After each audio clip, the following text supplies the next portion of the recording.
Virtual Racing School was developed to provide support to the next generation of sim racers. No matter if you're a rookie or veteran or what car or track you'll be racing, our goal is to provide training every step of the way.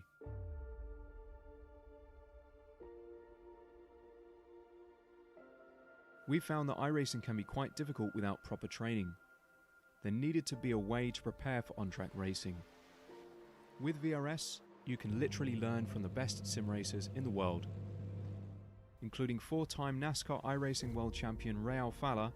And Ray Alfala is a 4-time champion of the NASCAR Peak Antifreeze iRacing Series. 3-time iRacing Grand Prix World Champion Martin Kroenke. Martin Kroenke becomes a 3-time world champion. Rallycross World Champion Mitchell de Jong. Mitchell de Jong is now champion for the iRacing Rallycross World Championship Series. And many other top sim racers. Data packs include everything you need to start learning. Our World Championship coaches create the data packs by setting a hot lap or a series of fast laps for you to compare, analyze, and replicate. Data packs also include a tutorial where the coach points out techniques they use to hit the fast lap. This gives you access to the latest driving techniques and setups before you even hit the track. Sign up for a free account and download the VRS telemetry logger. With this application running seamlessly in the background, your laps automatically start syncing to the VRS website. From there, you can analyze and compare 2 laps of your choice, whether it's your data, the coaches, or your teammates. VRS will automatically target improvement opportunities so you can get up to speed even faster.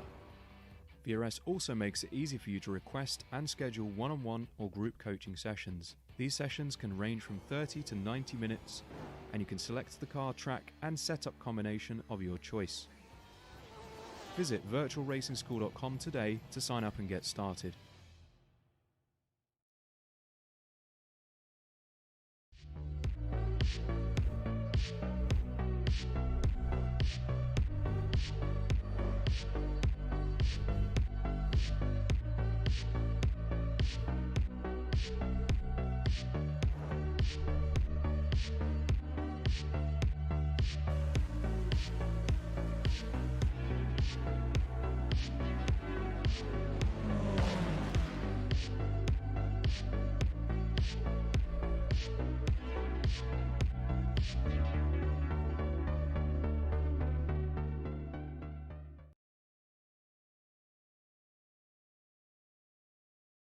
Hello and welcome live on Apex Racing TV for the Champions Motorsports iRacing Team Endurance Series sponsored by Penguin RC for week 2 here at Spa. Francorchamps is one of the classic race circuits beloved by drivers and spectators alike, where today the true essence of speed can be explored in spectacular style on the safe and modern facility. However, it hasn't always been like this. In its original incarnation, Spa was a circuit truly to be feared as it posed dangers almost like no other. Fast straights, sweeping corners, and unprecedented weather combined to create a lethal combination, and too often did. However, due to the beauty of sim racing, we don't have to worry about any fatalities, just the great racing that we will see out on track. I am Andy Thompson. I'm joined in the commentary booth by Mr. Dave Whitehouse alongside me, and Lewis Arara in the production box. Dave, welcome to this series here at Spa. 3 hours endurance. It's going to be a good one. Yeah, hello everybody. Hope you're having a good Sunday, or could be Monday wherever you are. Yeah, it's going to be a great little series that we've starting to stream here on Apex Racing TV. And from what I've heard of round 1, you're in for some great racing. The LMP2s and the GT class that we have here today. I'm looking at it now. I think we've got about 17 LMPs, and then that leads down to roughly 21 GTs, maybe 22, yeah, because there's a couple that didn't set a time at the bottom. So yeah, a huge grid of cars, and it's very Le Mans style like, isn't it? You know, with the 2 classes, and multi-class racing is always exciting. I think back to Daytona 24 this year, where a few people have done that, and Spa comes up later on in the year, so it's good practice for everybody. Yeah, it certainly is. And obviously, this is the second round. So, in the first round of the championship, the iRTES went to Daytona International Speedway. Coming home very happy from the 4-hour endurance race was the team of Satellite Racing, and as they took a clean sweep of the first event in both the in the prototype LMP2 class as well as the GT3 class. Congratulations to Dave Williams and Paul Darling for picking up right where they left off last season as defending champions in the LMP2 class, continuing their winning ways at Daytona in 2022. The sister car, the GT3, the McLaren, which was piloted by Matheus Droza and Alex Gall, that would share similar success in their first win in the series in 2022. So obviously Satellite Racing team has seemed to be the one to watch here, has got an early start, and both of their cars topping the championship at the moment. And Dave, I don't know if you want to take us through the current championship standings after one round so far. Yeah, I certainly can do, and I think Luis will bring them up on screen. There we go. It's there we go.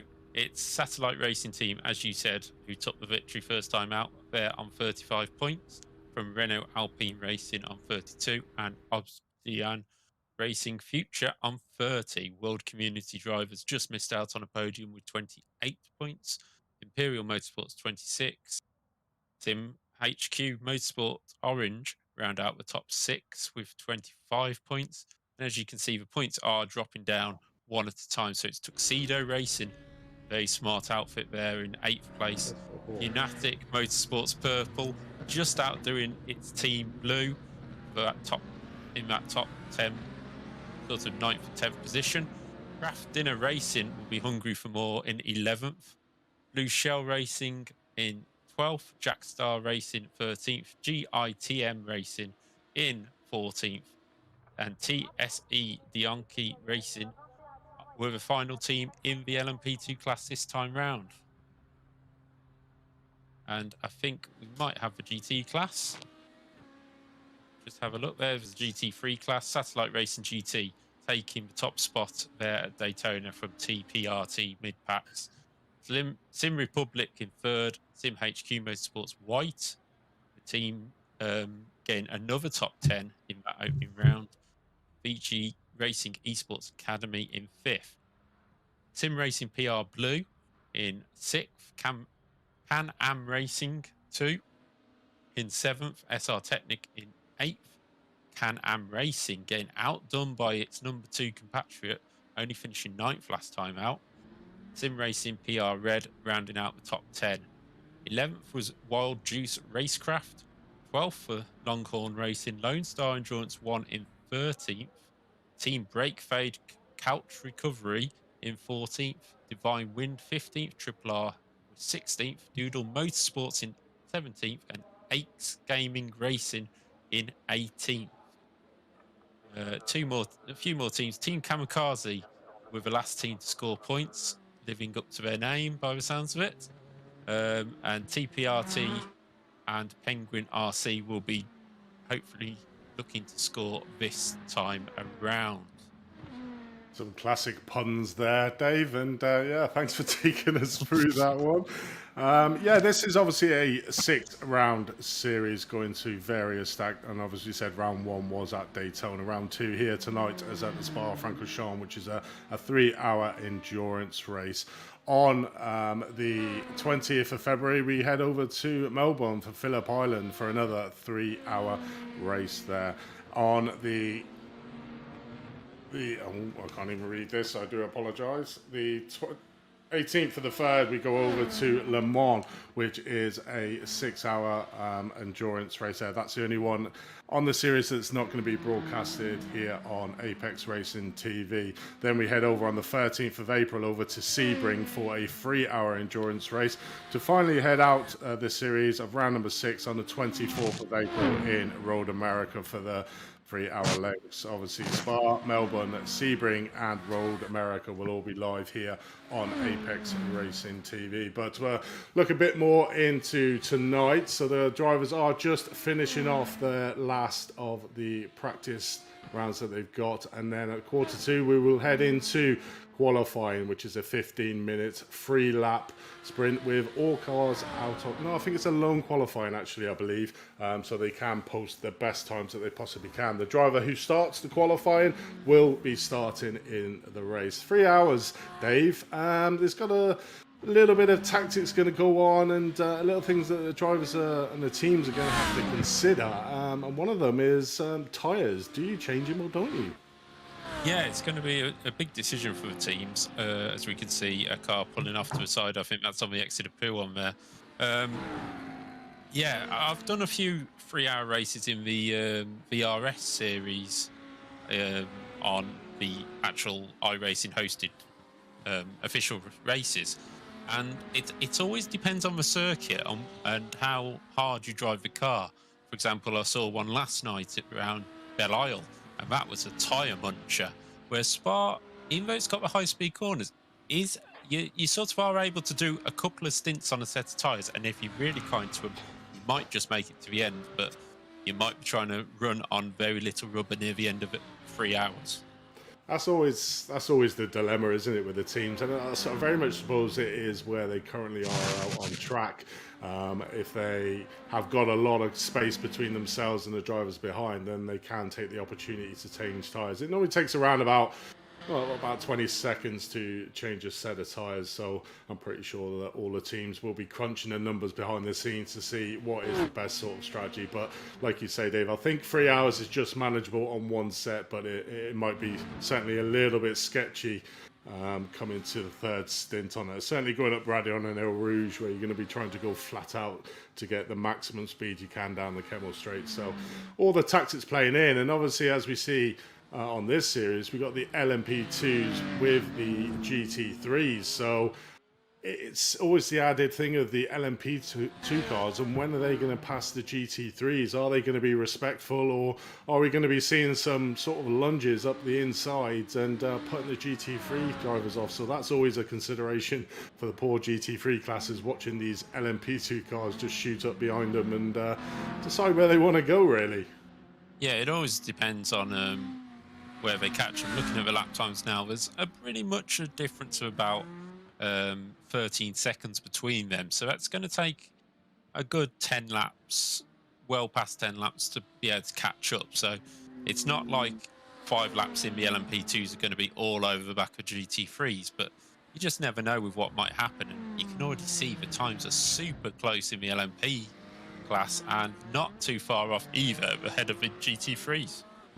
No, definitely. Certainly high speeds from these drivers and all very close to each other. So this qualifying is going to be all the more important, because you really want to be out the front of the grid, trying to keep yourself away from potential issues that could happen midway down the course. So we're just coming into the last 5 minutes at the moment of the open practice session before we, like I said, go into the 15 minutes 3 lap qualifying. So it's going to be interesting, but you gotta make sure that you make them 3 laps count, Dave, because obviously you could get more within the 15 minutes, but having only 3 laps, it's sort of all or nothing, isn't it?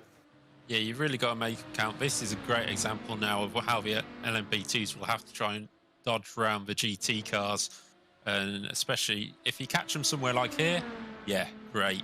You can just blast past them on the straight, but you'll be surprised in the corners and things like that how much GT cars can keep up in the slower corners, and things like the bus stop chicane will make it quite difficult for these cars. But so far, just looking at the practice times, we're in for some super racing and a mix of cars in the GT3 class. We've got 4 different cars in the top 4 at this moment in time. Only practice, but certainly a competitive field.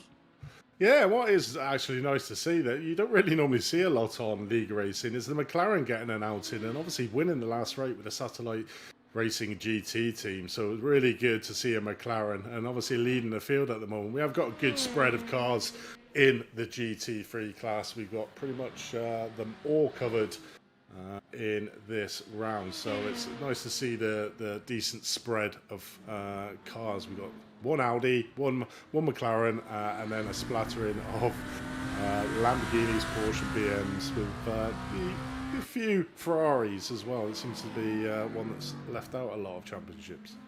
Yeah, I mean, myself and you commentate on the GT Pro Championship on this channel as well on a Tuesday night.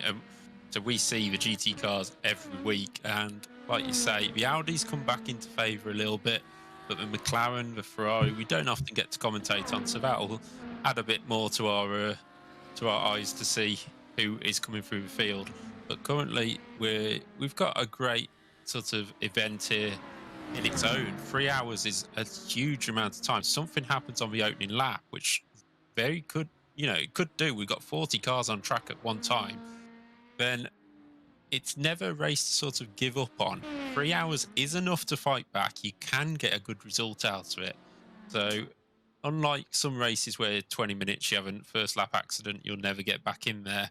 3 hours, you can fight back and you can still try and win the event. So it's not so much of a dilemma with drivers going, oh, will I make this move? Will I not? You know, I've got 20 minutes. I'll make the move in about 10 minutes. You have 3 hours, so you can keep it calm at the start, but also you don't have to think too hard about, oh, maybe I'll have to play catch up inside 10 minutes. You've got 3 hours. So it's spread out, and also such a long track here as well. So fuel mileage will be crucial on when the leader crosses a line, which is something which is a lot of people get caught out by, because they look at their own laps, think, oh, I've got this many laps to the end. If the leader crosses a line with a second to go, you're looking 2 laps. So you're looking another 4 minutes of fuel around this circuit.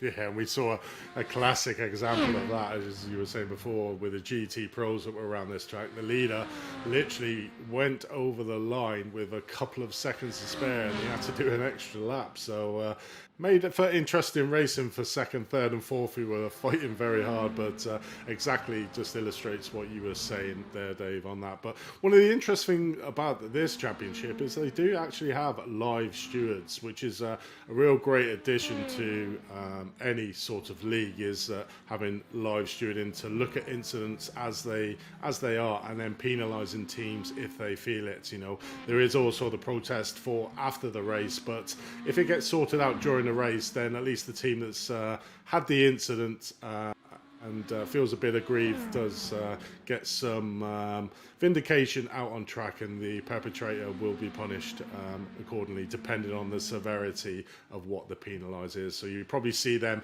popping up on the screens with the penalties of drivers, so it keeps you well informed. And obviously just a big shout out and a welcome to all our viewers out on YouTube.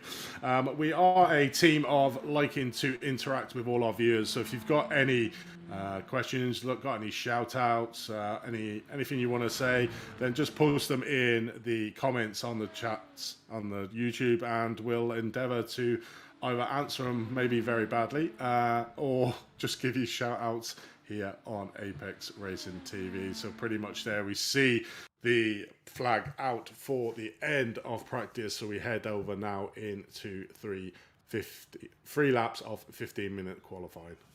Yeah, we're just going to go into qualifying, but we're going to have to take a very quick break on here.